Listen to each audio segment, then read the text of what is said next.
Hello, ladies and gentlemen. This is Tim Spencer with the Rural Survival Show. Rick will be on in just a minute. I just wanted to take a quick opportunity to ask you folks to please visit ruralsurvival.life. That's ruralsurvival.life. We offer discounts to some products there. Not going to lie to you.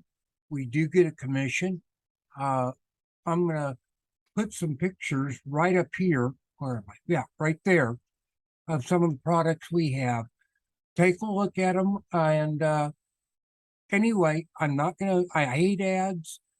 So I'm not going to take up much of your time. The one thing I do request, if you can afford it, we could really use your support now that we're not on live radio anymore. We do have a Patreon page. Anything you could do to help would be greatly appreciated. Okay, folks, here we go. Okay, buddy. Yeah. What all do you got to talk about today? Well, believe it or not, not a lot of gardening today. The what should I say? The events, the unfolding events, global unfolding events are so numerous. Used to be you had to scrounge around Right. for some news. Now you just have to kind of cull through it and try to decide what part of it you want to use and what part of it you don't. Well, I picked up a bad the habit here. I'm starting to just read headlines, which is wrong. That it's dangerous for me. But I've got to break myself of that, Rick. There's just so much news. All I'm doing scanning through the headlines. Yeah. Right. I No, know I got to do I'm better. doing the same thing. Yeah, maybe. The thing is, a lot of this stuff is clickbait. A lot of it's misinformation, intentional misinformation. You've got what should I say? You've got an entire cadre. You've got troops, thousands of people who think they're helping, and they don't necessarily mean to lead you down a rabbit hole, but it's what they do anyway. Yeah. A classic example, there's one guy I've recommended on this show a couple of times. He's becoming wildly popular, and because he is becoming wildly popular, it would appear to me that he is becoming addicted to the corporate money and the money he's being paid for being on these on air. And what are we talking about? And he's starting to well, am I supposed to say the name? It doesn't hurt nothing, or Yeah, I don't channel at know. least. Well, it would, yeah, it's the Economic Ninja. Okay. When he first started, it looked to me like it looked to me like he was doing and saying the things that you might hear on this show. And I thought, well, this is going to be useful. A lot of people need to hear these things. But then, as the pressure, as the algorithm increased its hold on the man, he just started doing shows about just anything, and a lot of this stuff is I don't not terribly pertinent, but I guess in a large way it goes with the territory. So what I'm saying is, I'll never be popular enough to worry about the money. So that would be that would that has saved me my entire life. So also, we have our economic problems, regardless of what is being spewed over mainstream media and even over the alt media. There's still a problem. You can't say that there isn't a problem. So, bond yields are set to rise above 3%.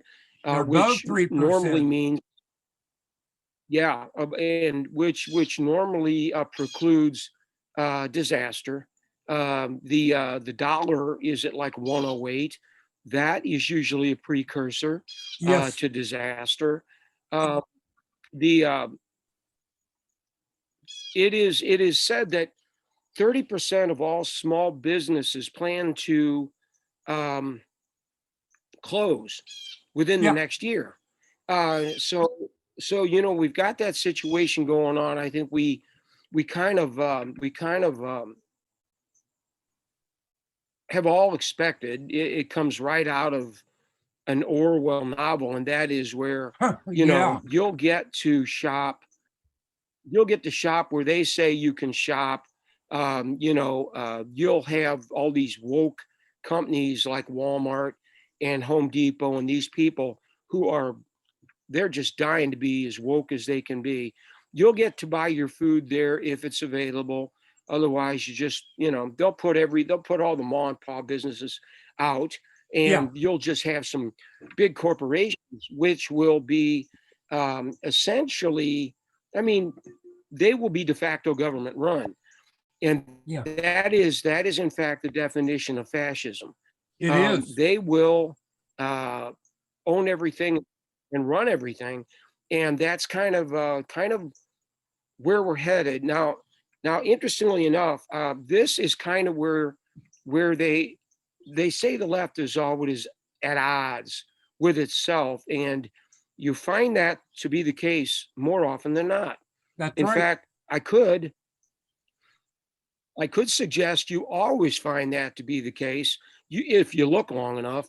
But sometimes it just kind of hits you in the face when you're not looking. The what is happening here is that, and I may have mentioned this last week. Um, Stansberry Research has a brand new video out where they take like anything from 15 to 30-second clips from all of the really heavy hitters uh, Yeah. in the financial field, and they must have 20 people Well, that you would recognize right off the bat. the Keynesians or the Huh? realists? I know they didn't put them both on. Well, the ones that I would probably walk. No, no, they just had, you know, like clips from all these interviews, and they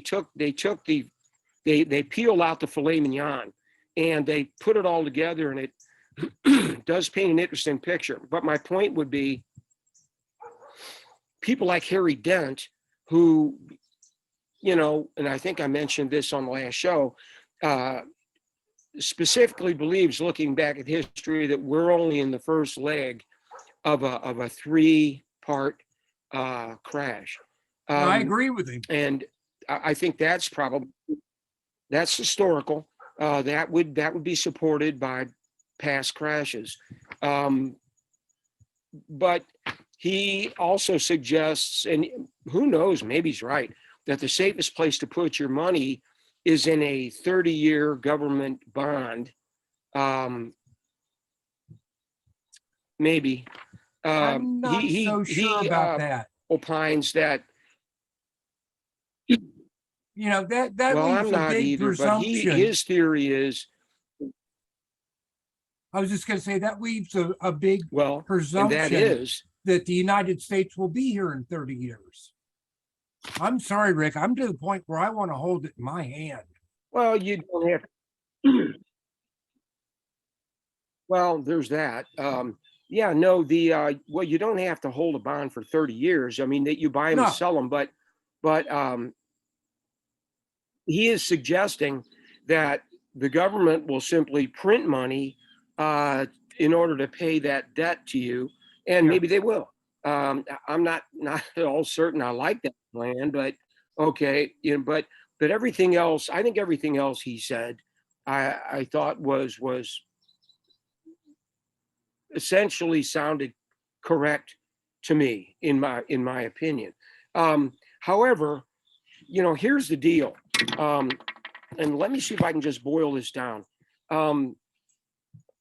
Powell, whom some of these economists call Old Yellowstone, Yeah, had a I speech. like that one.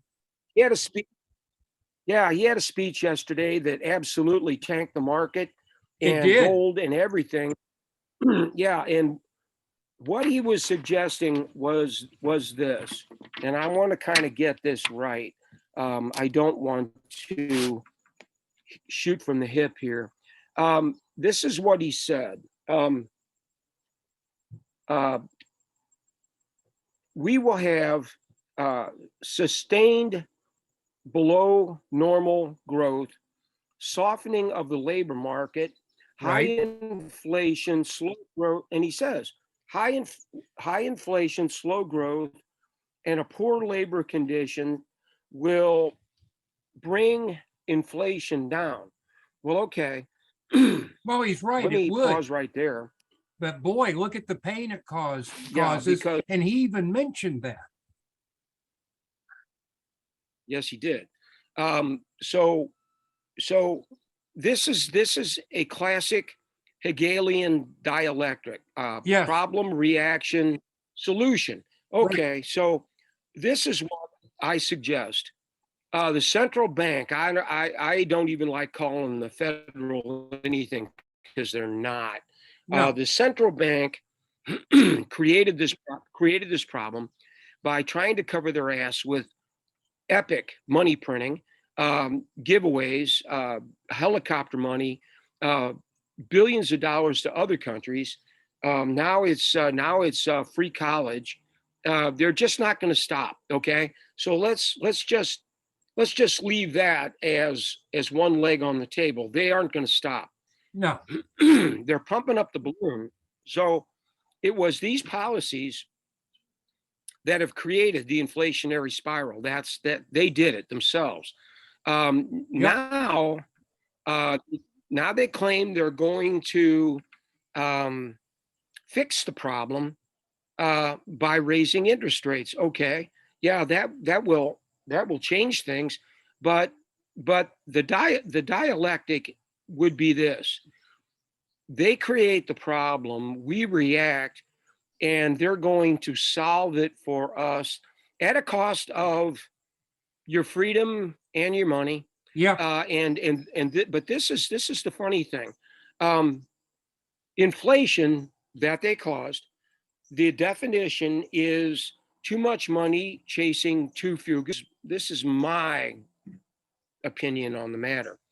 Well, Why you're are right. there too few goods? Well, because they locked the place down because of a pandemic. Okay.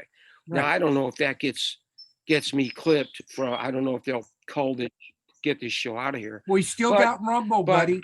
they are the ones that We're yeah, still on they Rumble. got we they okay. Well they they caused inflation. They made goods more scarce. So now we have even more money chasing even fewer goods. But the price, of course, that will raise the price of everything, which it is. Okay.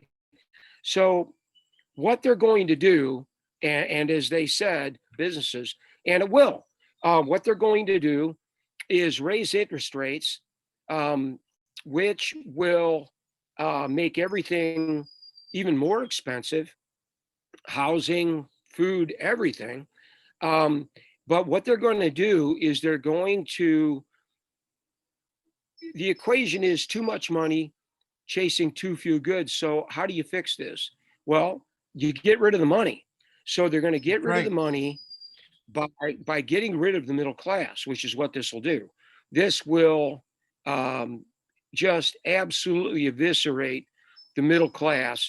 And what they're shooting for now, the deal is this: remember, problem, reaction, solution. The solution they're going to propose will be a solution that benefits them, not Oh, you. absolutely. So what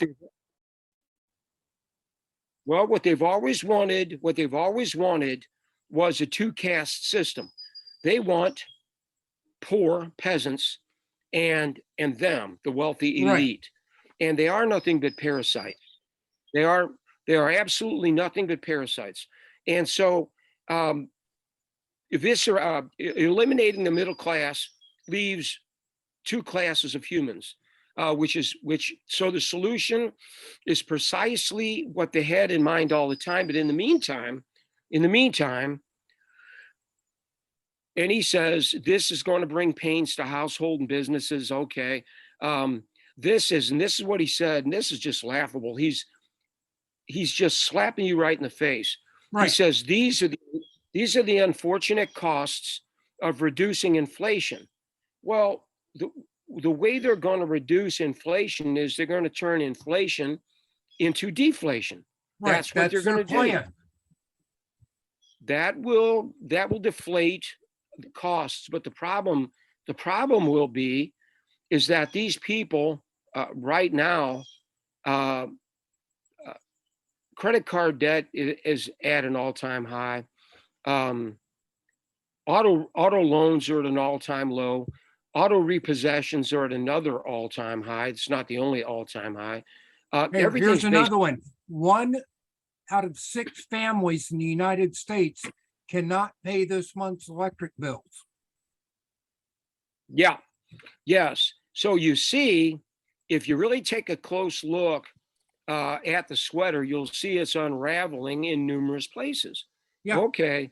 Well, okay. So their solution was the plan was, and it's an old plan, to create massive inflationary bubble, which they will pump up until it explodes.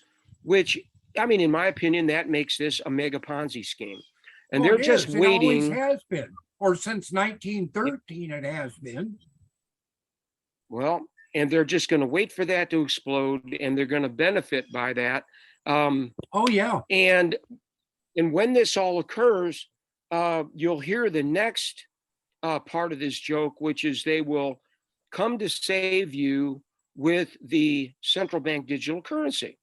Right. Okay, that will be their solution to the problem. Is that they will just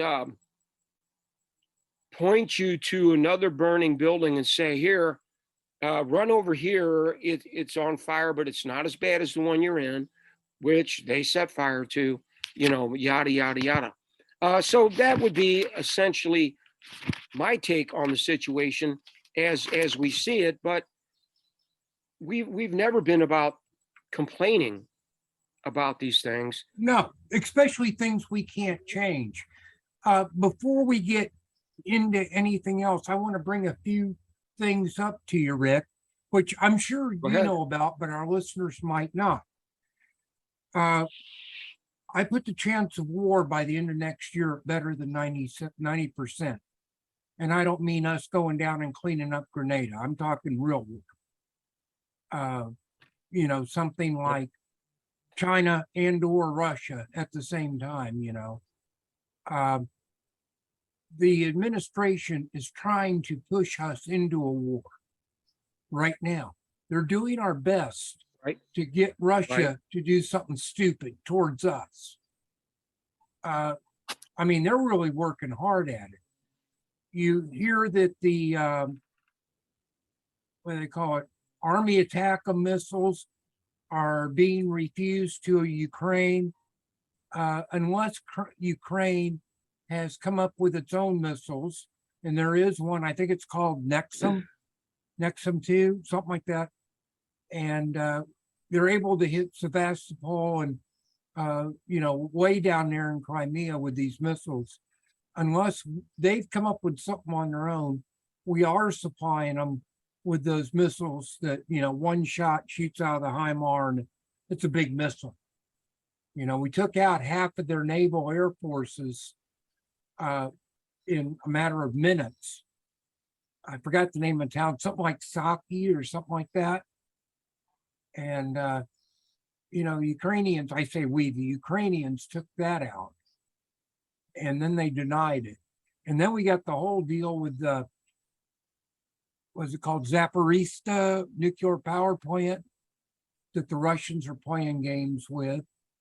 Um, they caused a big scare yesterday. They disconnected off the grid, which of course means without the diesel backup, within an hour and a half, the rods start, the spent fuel rods start getting too hot to handle. There's just so much like that going on, Rick. And then we got the food shortages and the climate change, which I believe is man-made to a point. And we're getting it, the people of this planet, I used to say Americans, but the people of this planet are being attacked from every direction.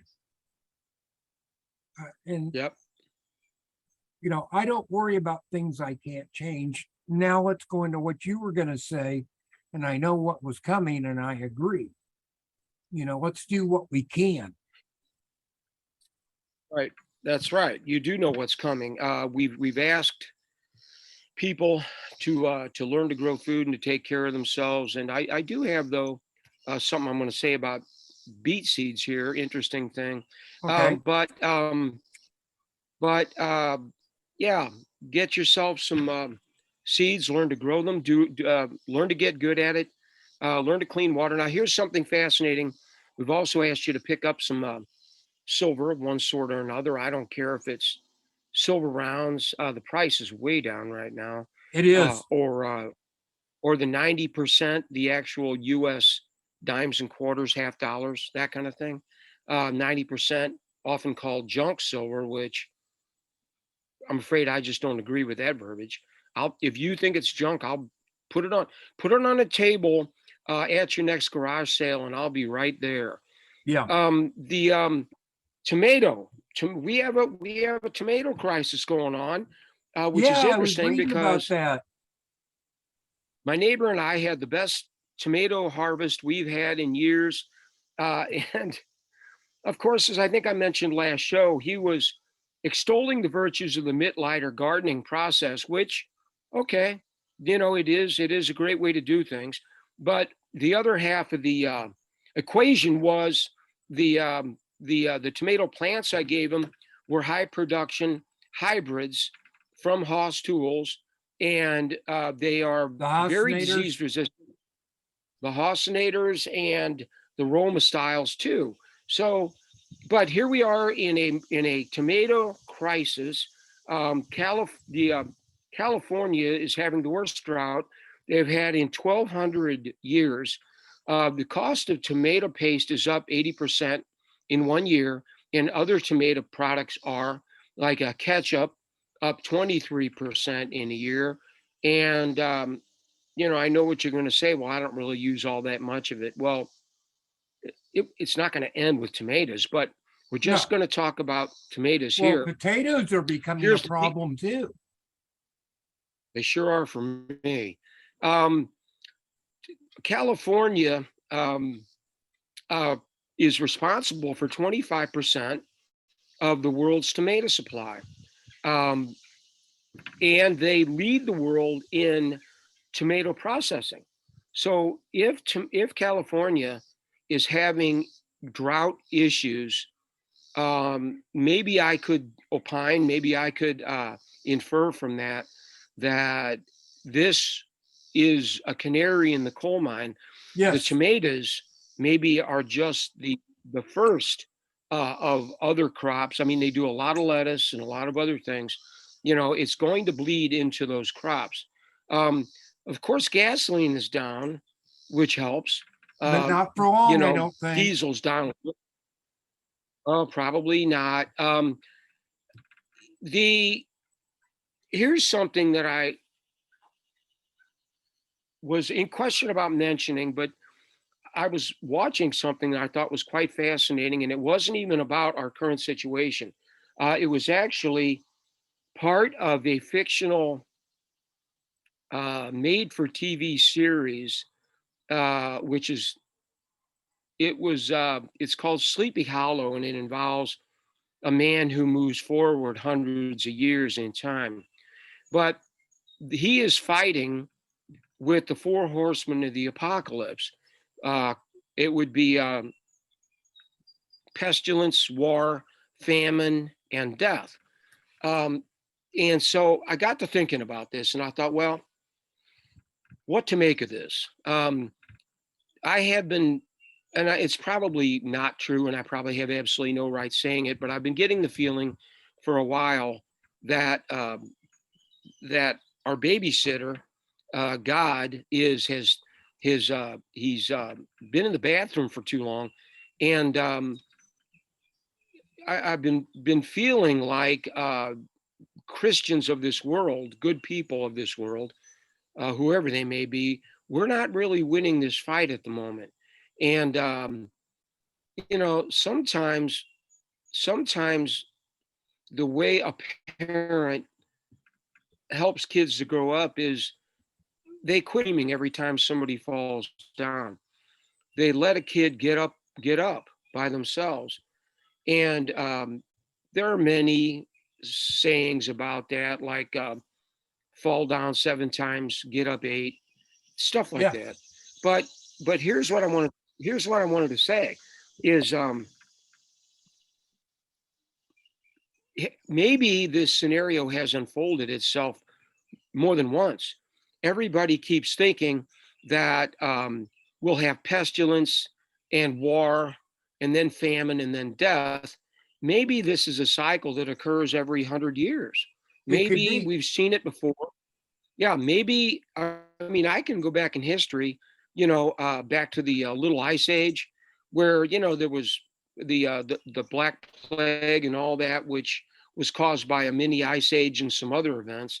But it anytime there has been, as a matter of fact, we haven't shown this chart in a long time.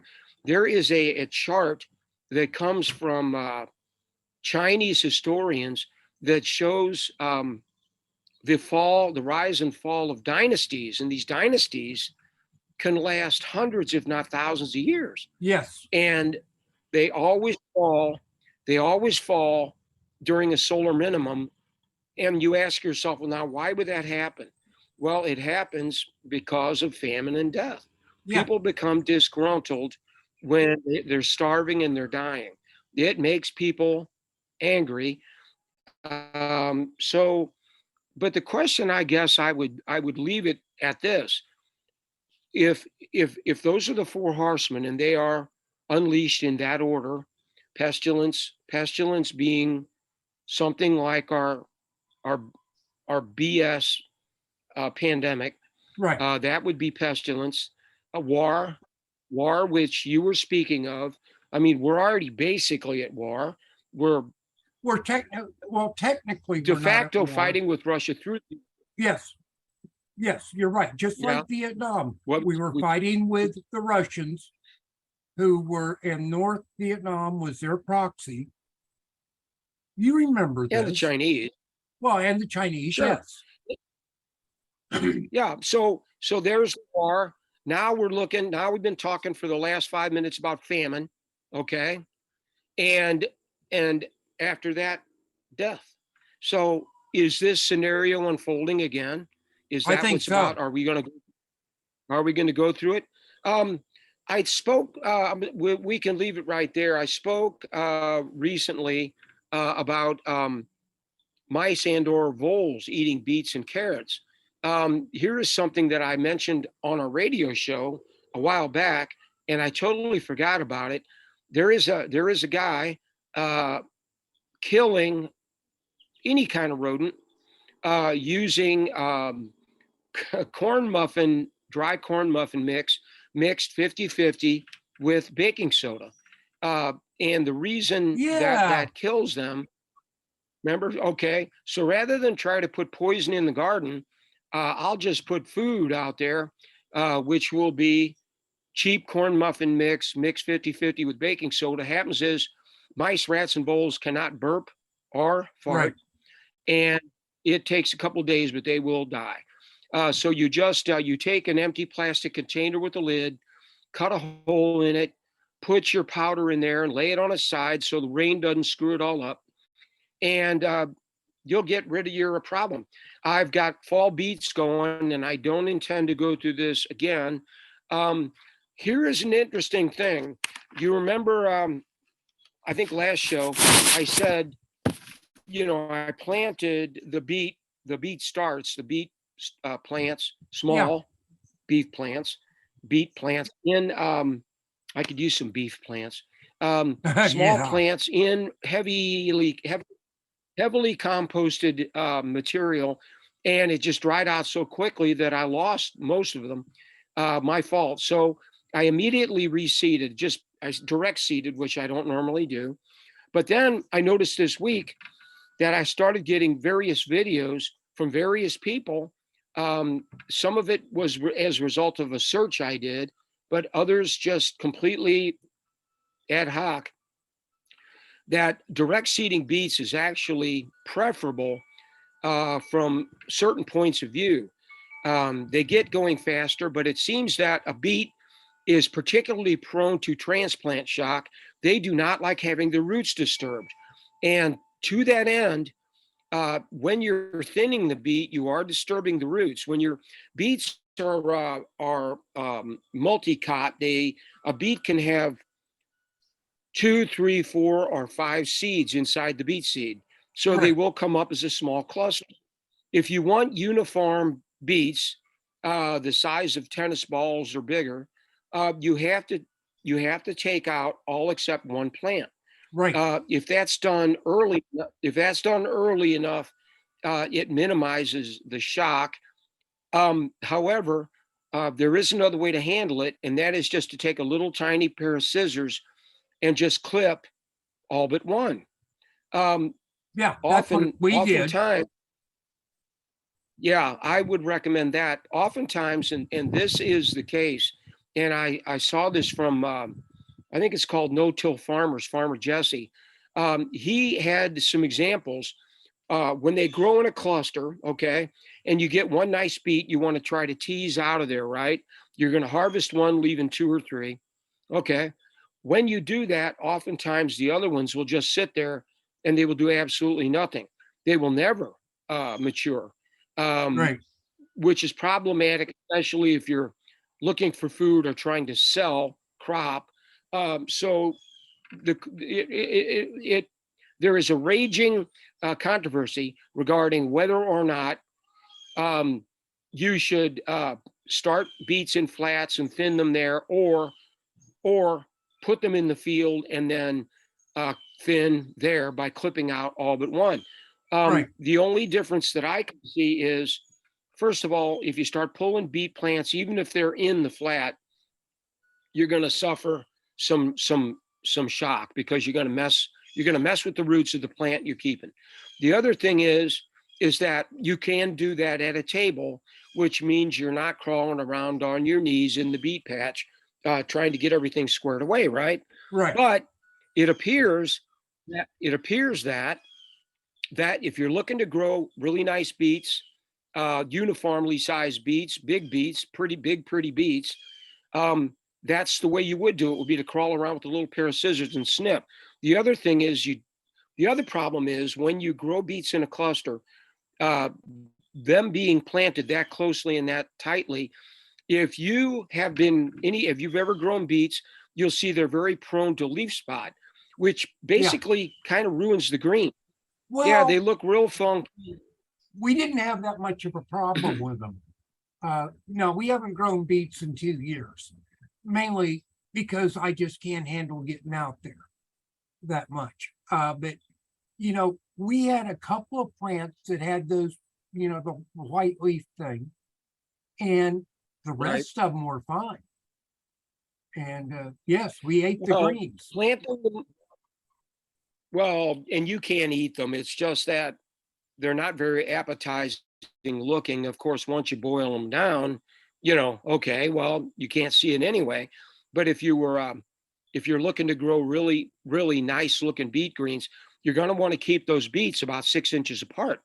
Right. Not growing in a cluster, just thin them and just have a beet every 6 inches.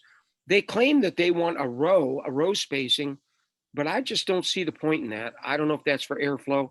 I would It's got to say, be, Rick. well, it probably is, but in a raised bed, I would probably just plant a beet every 6 inches Yeah. and avoid that leaf spot problem.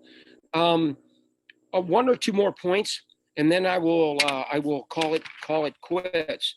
Um, Kevin O'Leary, who was another person who was featured, he is, I think, what is it, Mr. Wonderful from Shark Tank or Mr. something, I don't Mr. know. Fantastic. I don't know what he is, but uh, he is a guru of some kind of financial guru, and he suggested that the cryptos, even though they seem to move sometimes with the market, maybe more than average, they aren't actually correlated to any other asset.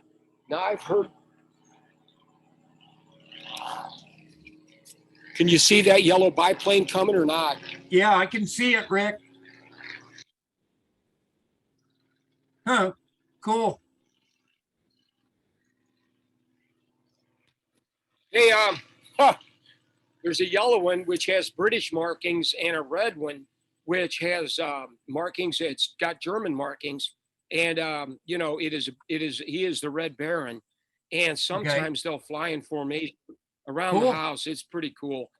They make that very distinct. I forget what they call that circular motor, but they make a very one of a kind sound. Yeah, radial Um, engine. it's as recognizable a radial engine. It's as recognizable as the UPS truck.